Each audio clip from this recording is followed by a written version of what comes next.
Hi friends, it's your pal Scott Garibay, and today we're going to talk about the greatest fight in all of Dungeons & Dragons live action play. And that is, welcome to the Thunderdome. One man enters, one woman enters, one man leaves, or one woman leaves. And so we are looking at the greatest versus match that has ever been seen in Dungeons & Dragons live action play. So the definitely the champion. The reigning champion is Brennan Mulligan, representing Critical Role, and then across you have the incoming contender, which is Deborah Woll, representing full on real Hollywood, right? All right, so Critical Role has been on top for a long time. And right now they're back in action, and they're back in the highlight. They're back in the spotlight. People are paying attention to Campaign 4. Campaign 4 is extremely real, it's extremely current, and it is happening, right? So so they're up and running, right? Well, as soon as they came up and running, Deborah Woll, carefully timed in my humble opinion, brought out Tales of Wood Creek, specifically to compete with Critical Role Campaign 4 Aramon, run by Critical Role's Dungeon Master, Brennan Mulligan. All right. So basically, at this point, and why did Deborah Woll step in now?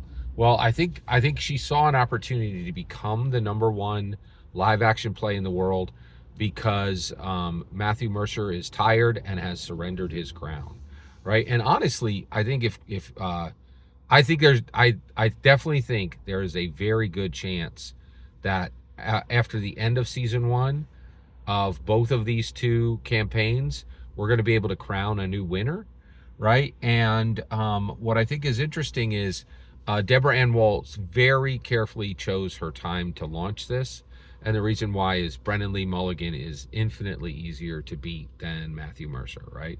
So Matthew Mercer has real chops. He's not just a substitute teacher.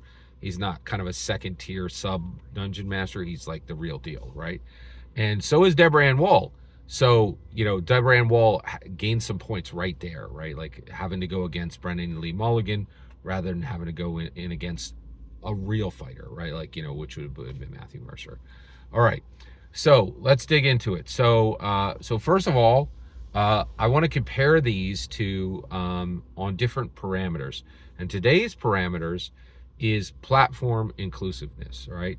So basically, how are they looking at staffing their live action play, right? And filling every seat at the table. All right. So first of all, Critical Role has 0 diversity for Campaign 4. And correct me if I'm wrong. I'm pretty sure I'm right about this, but please correct me if I'm wrong. All right, here's my contention, right?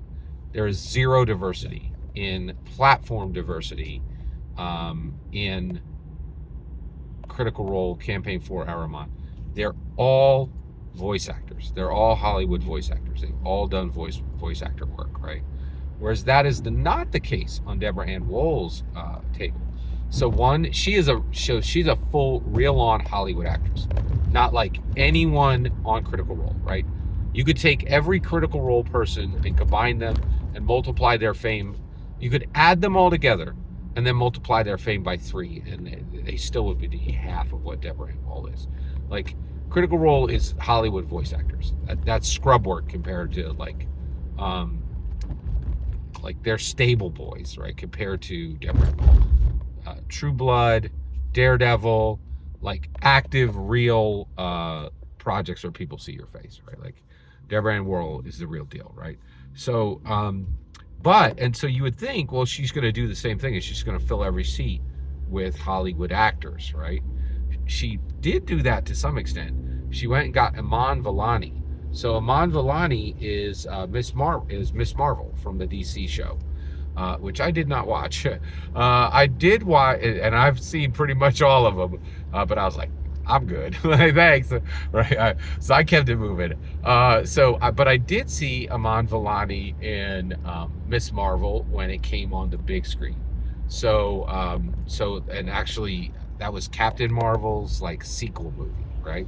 So I did go see that, and Aman Vellani was in that, and she was excellent. And she is a real Hollywood actress, right? Like a movie star, not a voice actress.